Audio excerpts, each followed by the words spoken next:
E é nesse clima, Senhor Jesus, com a reflexão da oração de São Francisco,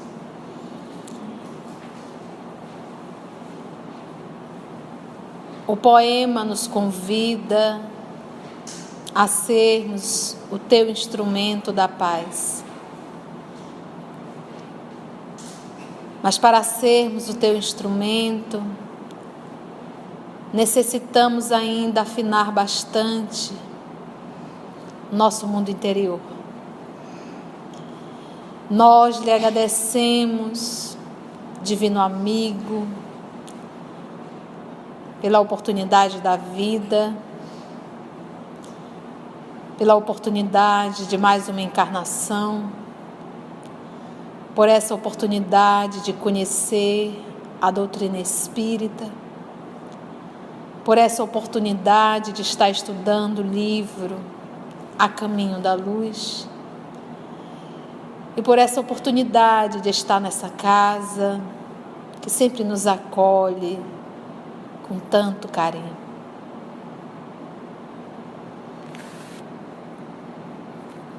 Todos esses recursos, Divino Amigo, todos esses investimentos da espiritualidade amiga, para que possamos aprender, refletir e crescer. Te pedimos, Jesus, a presença dos nossos amigos espirituais nesse estudo, para que possam nos intuir, nos inspirar, porque sem a presença dos teus mensageiros, em absoluto, nada poderemos realizar. É em teu nome, Senhor, que aqui nos encontramos. E muito obrigada por mais essa oportunidade, Senhor. Vamos lá?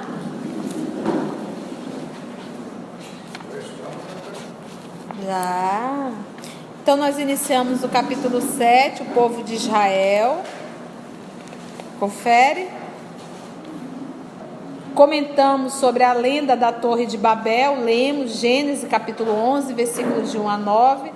Então vamos agora para o segundo parágrafo. Sem procurarmos os seus antepassados, anteriores a Moisés, vamos encontrar o grande legislador hebreu, saturando-se de todos os conhecimentos iniciáticos no Egito antigo.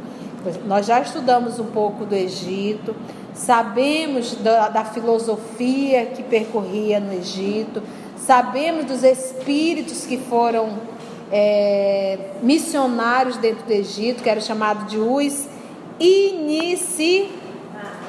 iniciáticos, né? Eram aqueles que tinham todo o conhecimento.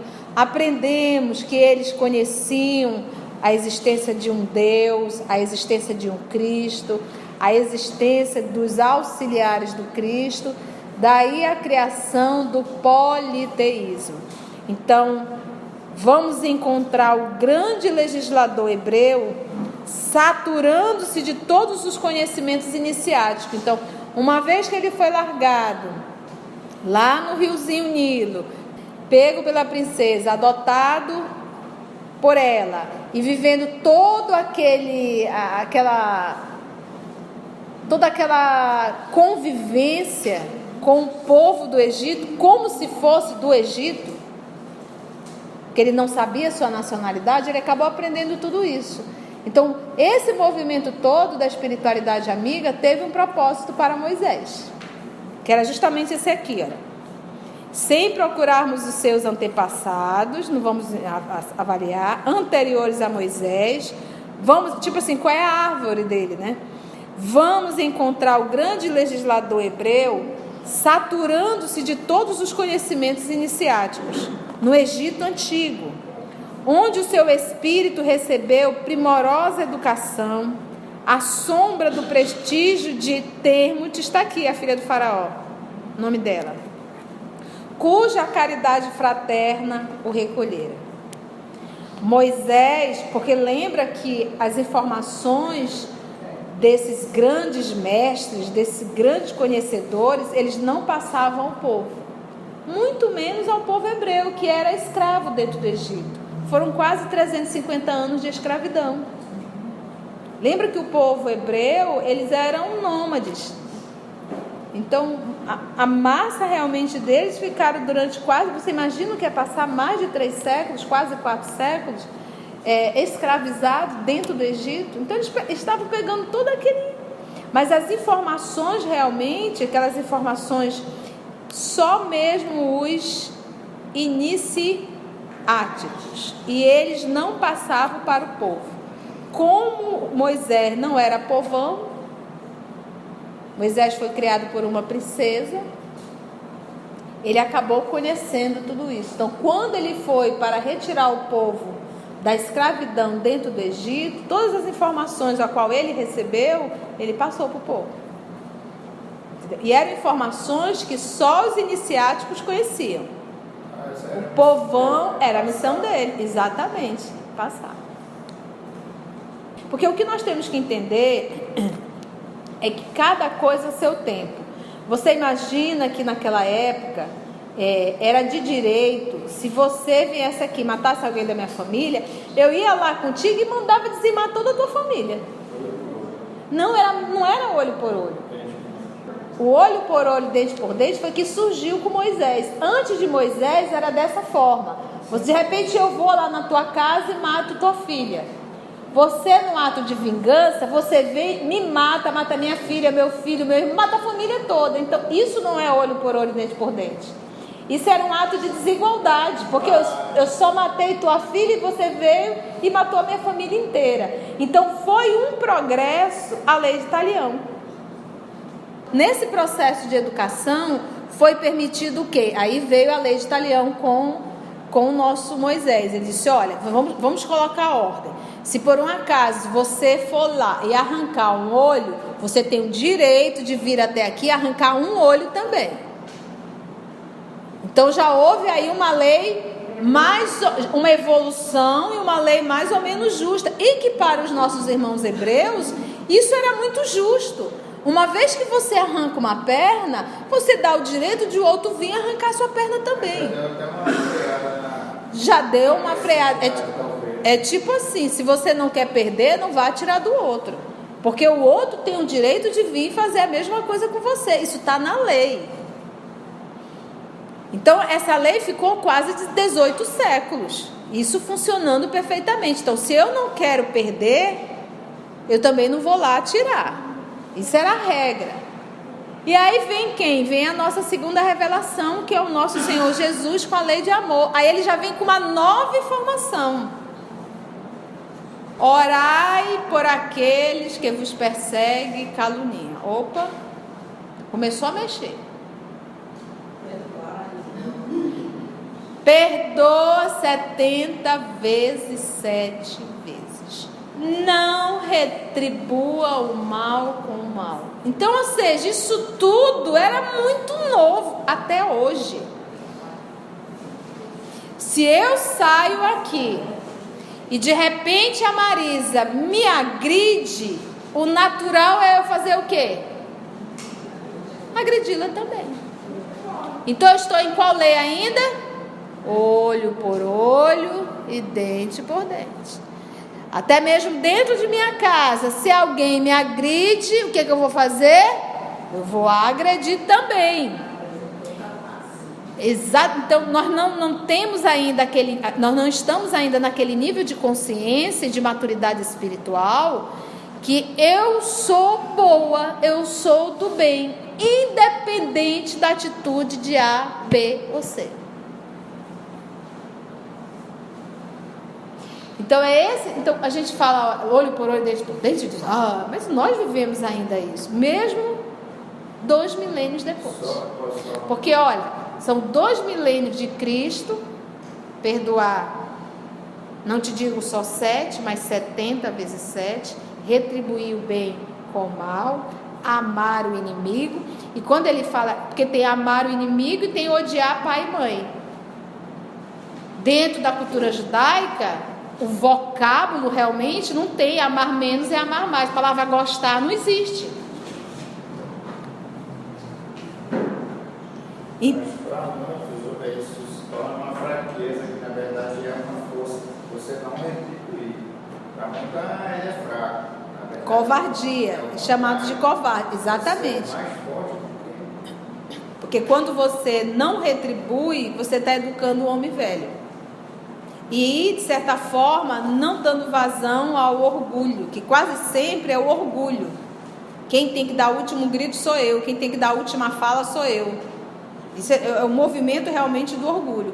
Então, nesse processo, nós temos aproximadamente de 1.400 a 1.500 anos de Moisés, com a lei de Italião, que era justo para aquela época. Temos mais 2.000 anos de Cristo, dos 70 vezes 7, perdoar sempre. Então, somando aí, nós temos o quê? Mais de 3.000 anos, mas ainda estamos fixados à lei de Italião. Se alguém me faz mal, é meu inimigo, eu corto relação. E se bombear, eu ainda vou revidar. Aí vem o nosso Senhor e diz assim: vou trazer uma nova lição para vocês. Amar o vosso inimigo. Lembra que não existe amar menos e amar mais, e nem palavra gostar.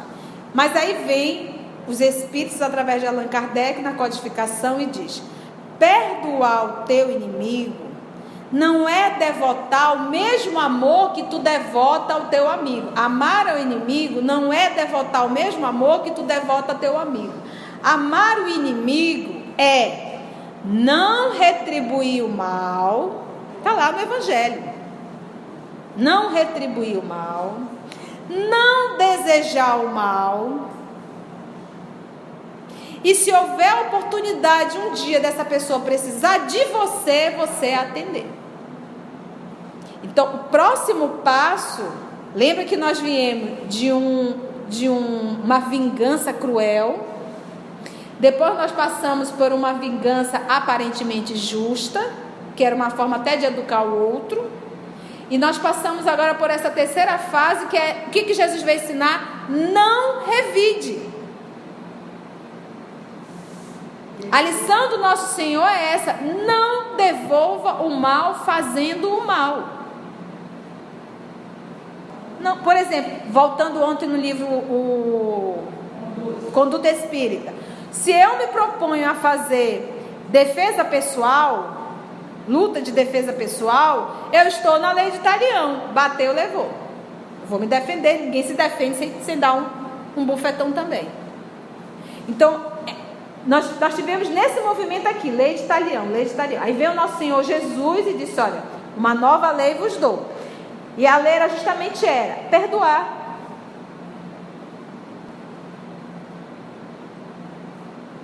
Quem é que nos maltrata, senão aqueles que dividem um prato com a gente? Na fala do nosso Senhor Jesus, quando ele fala de Judas.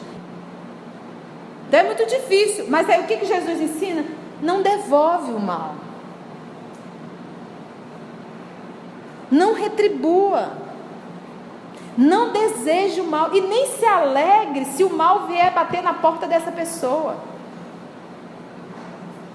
É essa a lição que nós temos que aprender.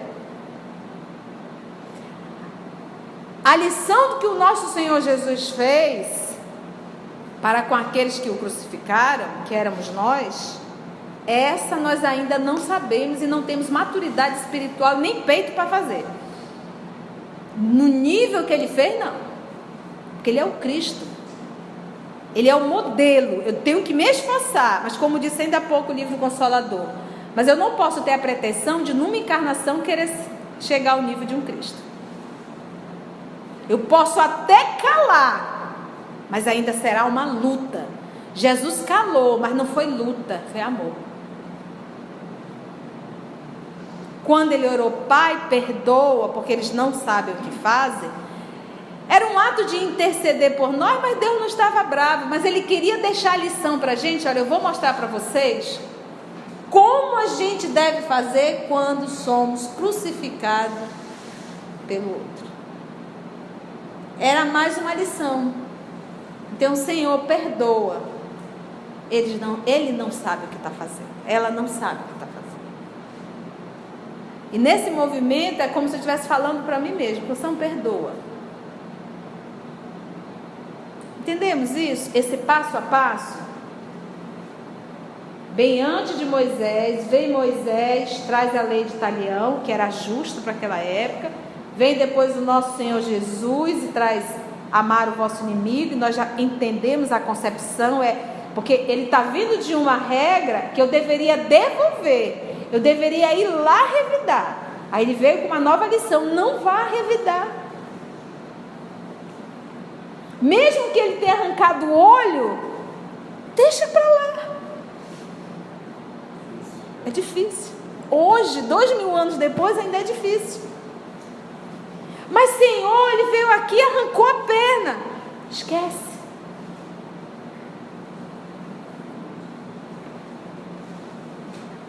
Senhor, ele roubou uma soma muito grande. Perdoa. Entendeu? É essa lição que nós estamos há 2000 anos tentando aprender. Entendeu? Perante a lei não existem vítimas. Então, se não for uma expiação, poderá ser uma provação. Entendeu? Provação. Então nós percebemos o quanto o nosso Senhor Jesus, como governador do planeta Terra, a pedagogia dele, esse saber esperar o tempo para cada lição. A lição que ele trouxe era o que nós aguentávamos, que até hoje a gente não conseguiu. Isso, eu vou levar só o que dá para te aguentar, mas tem lições outras que nós nem imaginamos. Essa não é a última, por isso que ele diz: a doutrina espírita ela é progressista, porque a lei é progressista, vem novas, vem mais, mas que nós ainda não conseguimos conceber. Você imagina que a lição de agora é o lar. Aprende a amar o lar. Aprende a amar tua mãe, aprende a amar teu pai, aprende a amar teu filho, aprende a amar teus irmãos, aprende a servir dentro da tua casa. Ok? Aprendeu? Agora você vai estender isso mais um pouquinho, você vai começar a olhar para os seus vizinhos. Ok? Você aprendeu? Agora você vai estender isso, vai olhar mais para a sua cidade, para o seu estado, para o seu país. Você já começa a ser global, você já olha o planeta Terra. E depois nós vamos para lições em relação ao universo. Ou seja, nós ainda estamos no lar. Enquanto eu ficar de mal com a minha mãe, de mal com meu pai, de mal com meu irmão, de mal com isso, brigando com aquilo, não ligo para fulano, não ligo para Beltrano, isso mostra o quanto primário nós somos ainda. Nós, todos nós.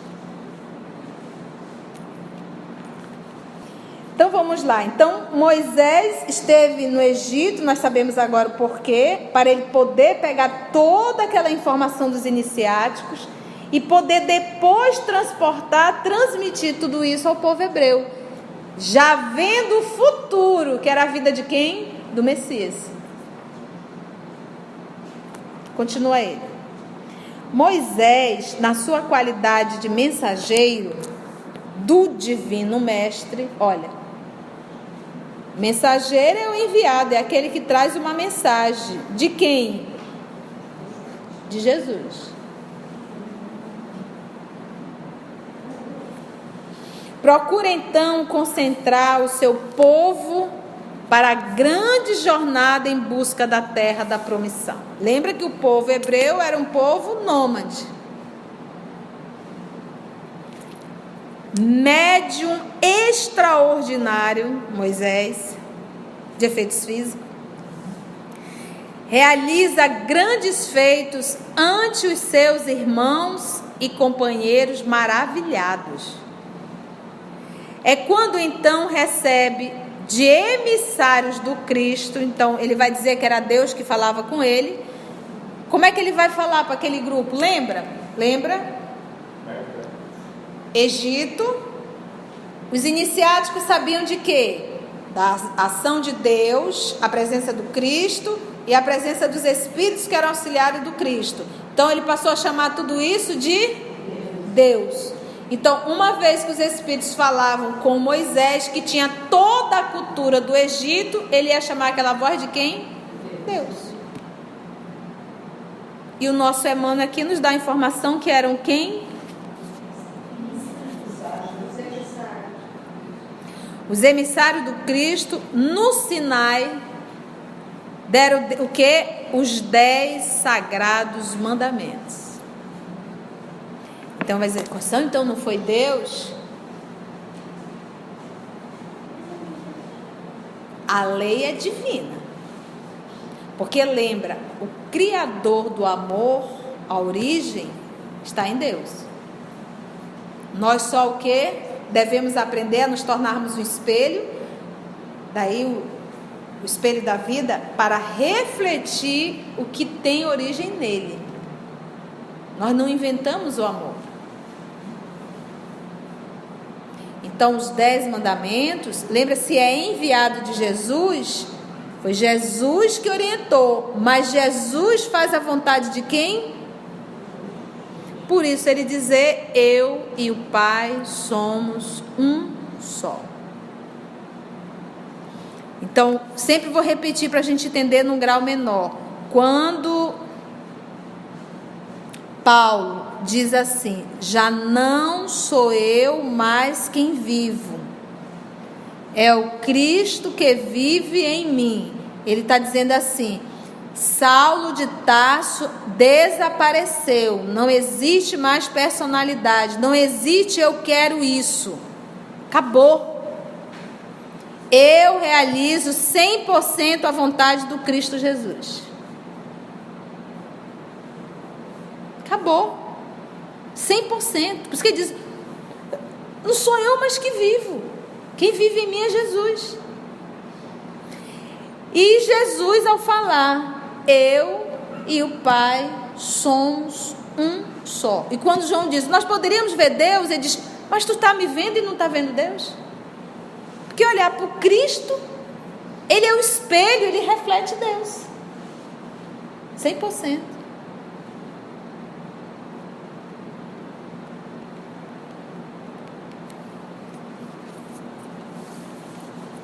Médio extraordinário, né?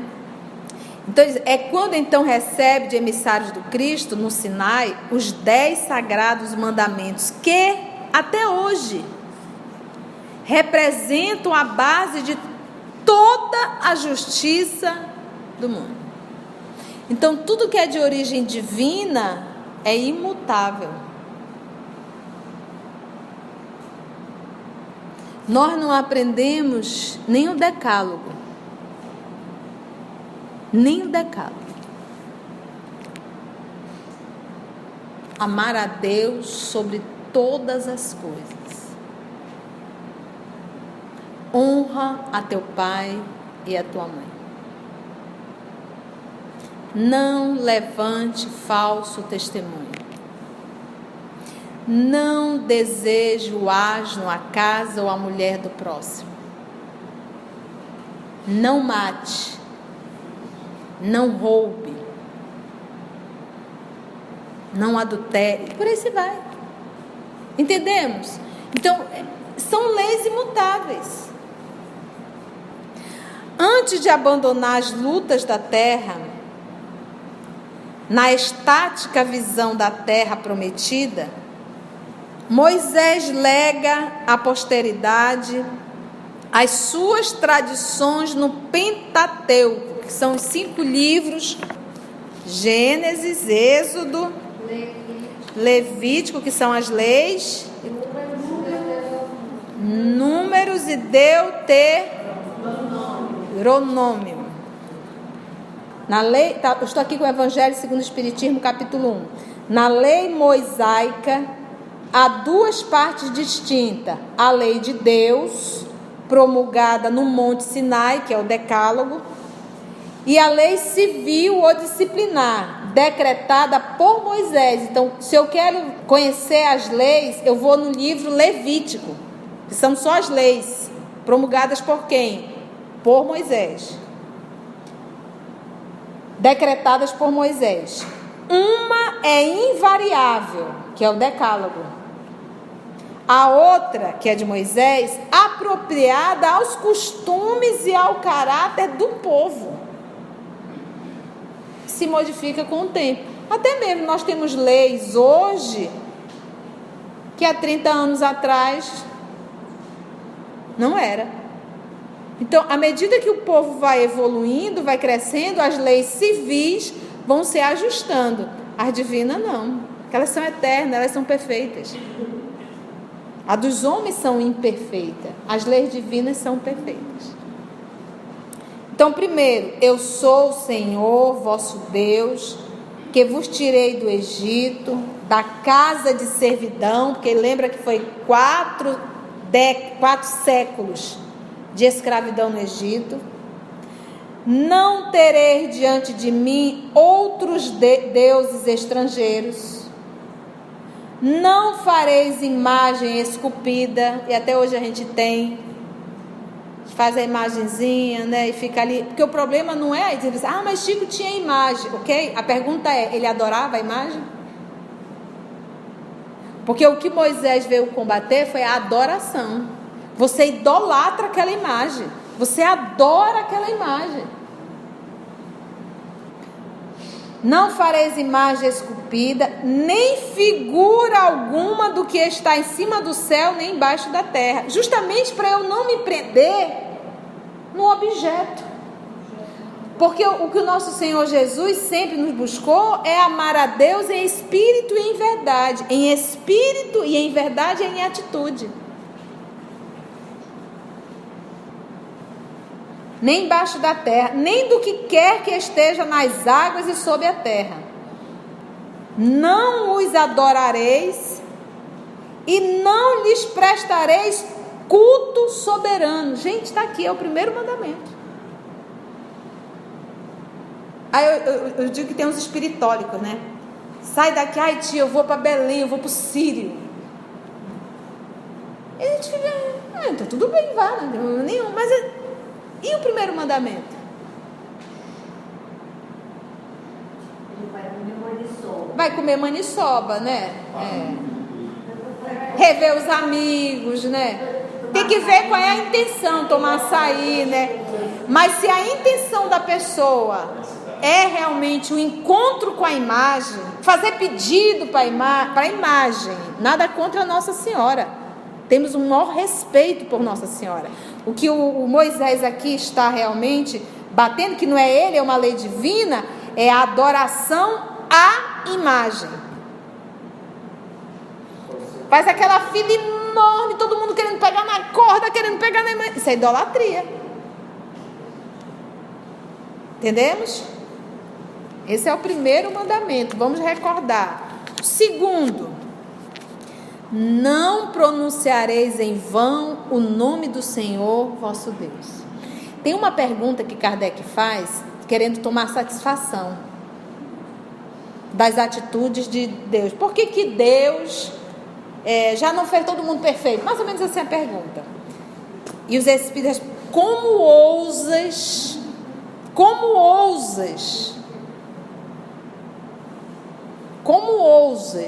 perguntar isso a Deus? Como ousas?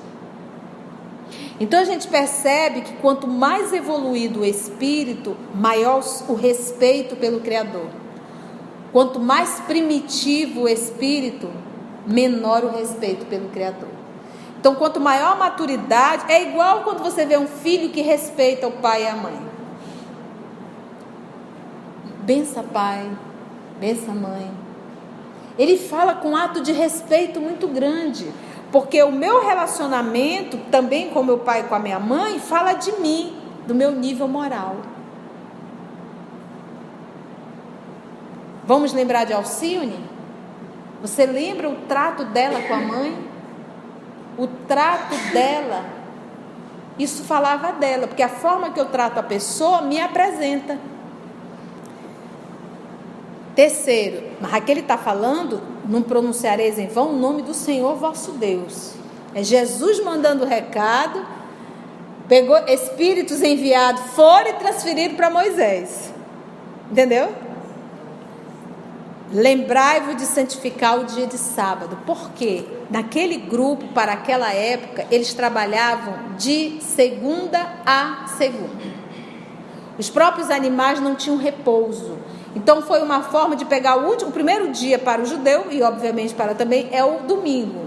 O pessoal diz, segunda não deveria existir. Gente, segunda já está dito, é o segundo dia. O primeiro dia da semana a gente começa descansando, repousando. Aqui no nosso caso, eles lá o repouso é no sábado, que começa na sexta-feira, 6 horas da tarde, e termina no sábado, às 6 horas da tarde. Então, nesse período, o nosso irmão judeu, ele não mexe em nada. Mas aí eles começaram a valorizar muito mais a letra do que o espírito. Aí veio Jesus e disse, olha, vocês estão exagerando. Aí Jesus começou a curar no sábado. Me aparece o nosso Senhor Jesus, devolve a visão, o cego vai se apresentar aos sacerdotes, ao invés de dizer assim, mas ele te curou? Não, olha a pergunta, mas hoje, no sábado? Então, eles estavam tão presos à letra, que eles eram incapazes de ver a cura. E quem iria realizar isso se não o Messias? Porque eles conheciam todas as dicas de cor. Mas no sábado, como que ele ousa fazer isso no sábado? Para você ver o que é você estar preso à letra. Você não consegue enxergar.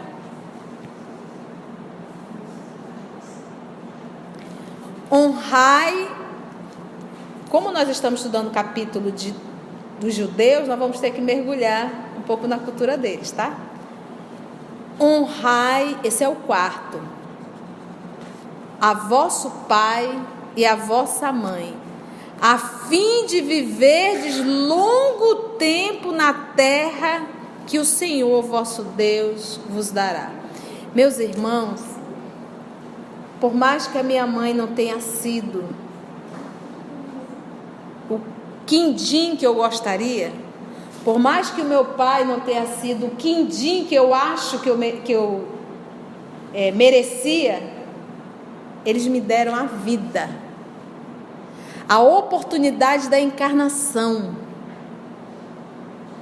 Minha mãe me carregou no ventre, eu me alimentei por ela.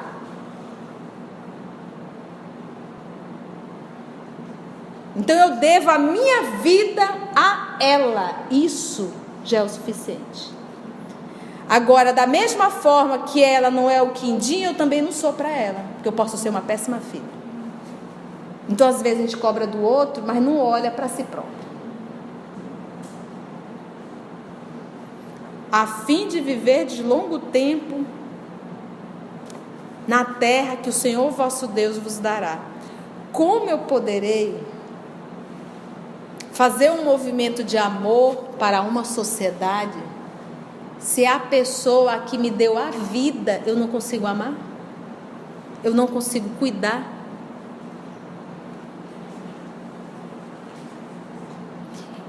E a mãe que eu tenho e o pai que eu tenho é na medida exata para a minha evolução. E se nós percebermos, normalmente, quando a gente tem mãe muito difícil, pai muito difícil, nós somos iguais ou pior. Então, não foi à toa que Jesus enviou seus emissários para materializar numa pedra o decálogo. Não mateis. Então, aqui para aquela época, você não pode matar seu irmão. Mas ele não diz aqui, não mateis seus irmãos. Ele diz só, não mateis.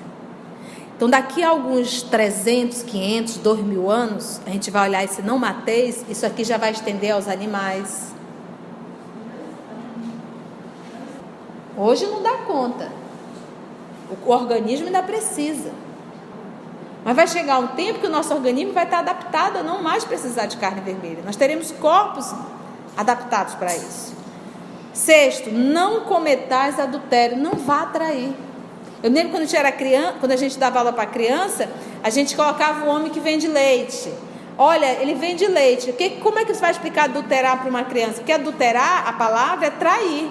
Então, se de repente eu vou vender um leite para o Luiz, aí o Luiz me pergunta, esse leite é puro? Eu digo, é mesmo. Mas eu coloquei 2 litros de água no leite. Isso já é adulterar. Na tua área contábil, você pode adulterar. Adulterar um documento. Entendeste? Para tudo. 7º, não roubeis. Me pagaram para trabalhar 6 horas por dia. Quem está me pagando é o Estado. Eu vou trabalhar, fico 1 hora, saio, vou para o shopping, volto, bato meu cartão, finalzinho. 5 horas eu não trabalhei. Isso é roubo.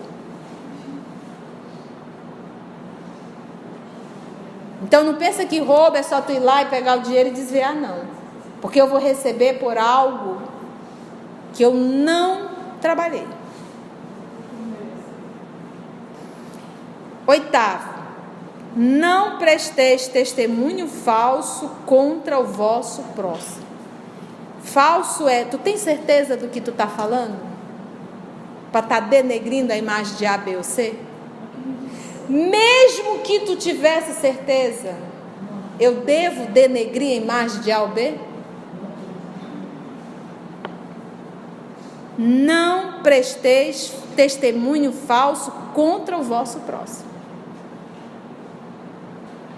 9º mandamento: não desejeis a mulher do vosso próximo. Isso, para aquela época, o homem tinha direito a ter quantas mulheres quisesse. O próprio rei Davi, o seu melhor amigo, ele tinha mais de 100 mulheres. O melhor amigo dele tinha uma mulher só.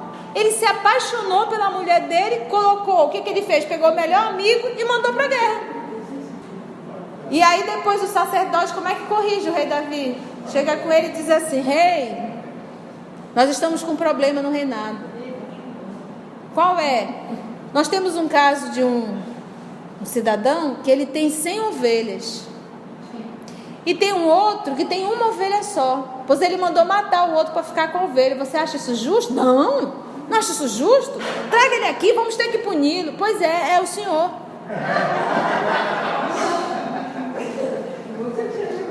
O fulano só tinha uma esposa. Você tem mais de 100. Você mandou matá-lo para ficar com a esposa dele? 10º.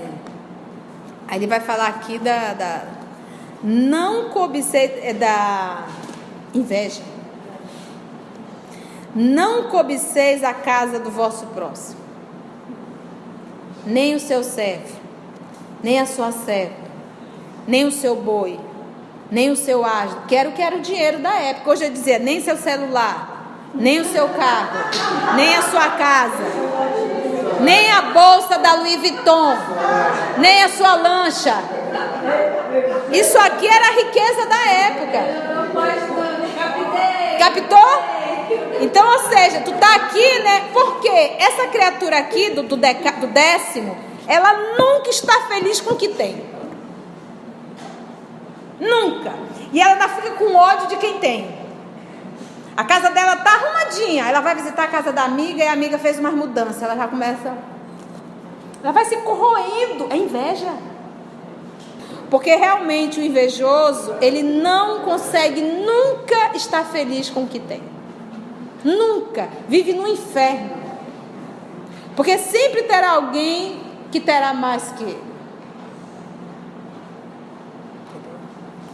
Só para nós recordarmos, diz Kardec, é de todos os tempos e de todos os países essa lei, e tem por isso mesmo caráter divino. Todas as outras são leis que Moisés decretou, obrigando que se via a conter, pelo temor, um povo de seu natural turbulento e indisciplinado, no qual tinha ele de combater arraigados abusos e preconceitos, adquiridos durante a escravidão no Egito. Para imprimir autoridade às suas leis, houve Moisés de lhes atribuir origem divina, conforme o fizeram todos os legisladores dos povos primitivos. Então, todas as leis que eram, na verdade, civil, eles rotularam de divina para que pudesse ter um caráter de maior respeito, tá? Oriento a vocês pegarem os 5 livros de Moisés só para dar uma folheada, para que nós possamos conhecer um pouco esse Pentateuco mosaico, tá bom? Muito bom, né, gente, estudar. Cecília, alguma pergunta ou alguma colocação para enriquecer o nosso estudo? Cecília, venha orar para a gente, meu amor, por favor. A nossa querida e amada Cecília.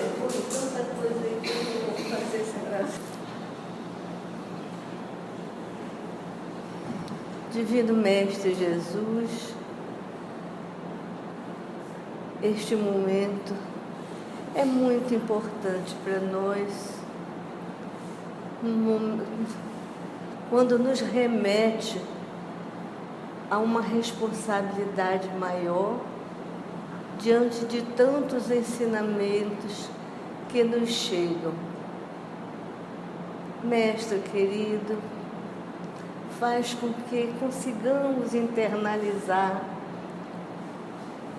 as mensagens profundas através dessa história que é colocada para nós, e assim nós possamos construir aquele reino especial dentro do coração, de nossos corações.